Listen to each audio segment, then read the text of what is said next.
And let's stay with education matters and speak to Hendrik Makaneta, an education activist. Mr. Makaneta, thank you so much for your time this afternoon. All learners are back in school tomorrow. No more rotations. The Education Department says schools are ready. You agree? Well, in terms of the readiness, I think is another debate. But the truth and the reality of the matter is that it is long overdue. Learners have already lost out on the curriculum for the past 2 years. And it's very important that all the learners return to class. But readiness is debatable in a sense that, we can talk about readiness in relation to school nutrition, for example. We know that government is ready to provide nutrition for all our learners. But township schools, as well as some of the rural schools in poor communities, are struggling with the issue of overcrowding in the classroom. And therefore, we cannot talk about readiness when the classes will be packed.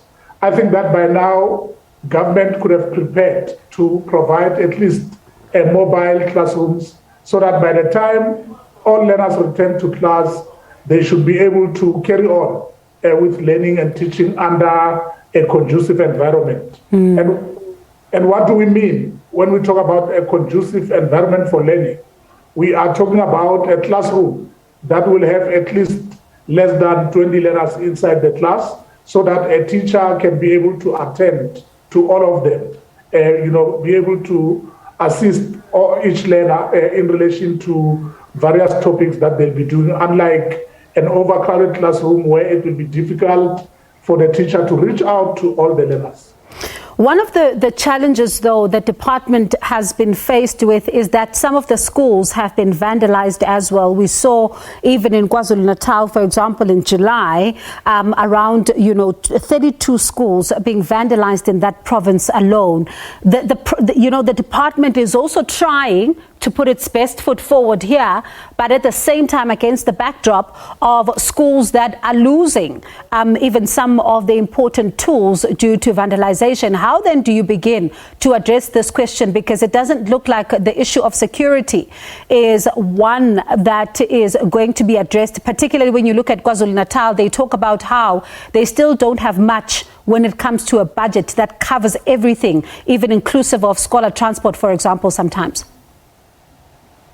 Yes, indeed. The issue of vandalizing of schools by criminals in our communities is a cause for concern. And I think that it is about time that government finds a way to involve communities in the issues of safety. We all know that the security guards who are found in some of the schools, especially public schools, they are few. In certain instances, you find that they don't exist. So the issue of communities not being part of the terrain of education is a problem. I think that we must find ways and means to engage the communities regularly so that the communities can be able to own the schools and be able to guard them even during uprisings or during holidays. You are correct. In KZN alone, more than 32 schools were vandalized. But also during the recess of December, there are several other schools that were vandalized, not only in KZN, but throughout the country. And I think I must say that it appears that the national government is not talking directly with provinces as such, because if you look at the issue of budget allocation, in provinces, it is done by the provincial treasuries.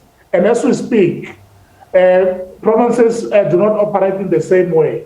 You will agree with me when I say, if you look at Eastern Cape, for example, they offered their budget too late. Their provincial treasury was not able to secure even issues of study material. If you talk about books, for instance, there are still schools without books. The issue of scholar transport as well, it's a cause for concern because there are some of the learners who are expected to cross rivers just to go into a school.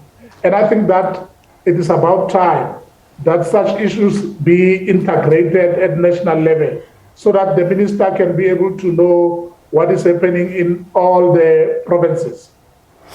Another radical shift, though, is going to have to be, around the industrial revolution, the fourth industrial revolution. You look at the apportioning of resources, for example. Some of the schools in the townships may have received some of this infrastructure, but unfortunately, as we talk tonight, you know how we've seen some robberies in these particular schools or burglaries and all of that. But let's pause on that particular front and talk about the curriculum and how it will need now to be adjusted in order for these learners to be ready, especially when you're looking at issues of technology, when we're talking about the fourth industrial revolution, when we look at the modernization of the curriculum in and itself as well. Well, educationists in general agree that our curriculum has to be modernized so that it can be in line with the growing demands of the economy of our country, but also the global economy. We all agree that the department has adopted a number of subjects that they have now introduced.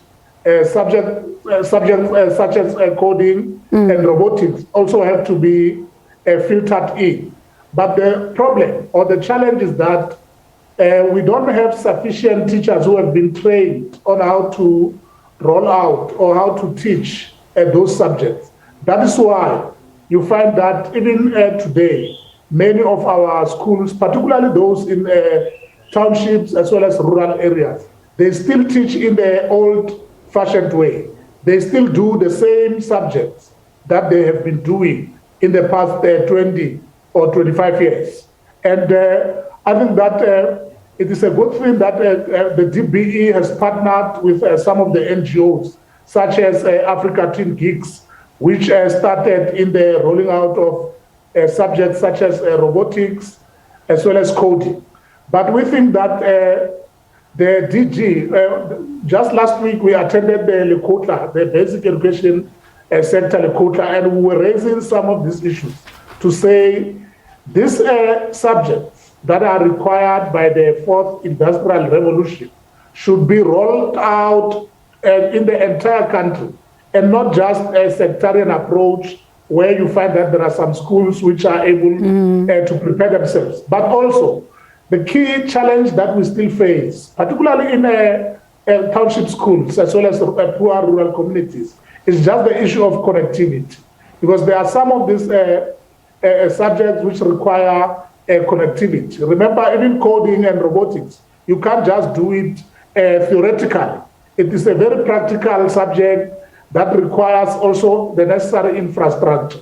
And I think that government has got a lot in its plate. We also know that the government alone has not been able to resolve some of these issues. And that is why we're also calling upon the private sector to lend a hand of support so that our schools in townships, as well as those in rural communities, can be able to match those that are found in affluent suburbs for the general well-being of our learners. All right, thank you so much for your time this evening. That's Hendrik Makaneta, an education activist, and we speak, of course, against the backdrop that all learners are going to be back in class tomorrow.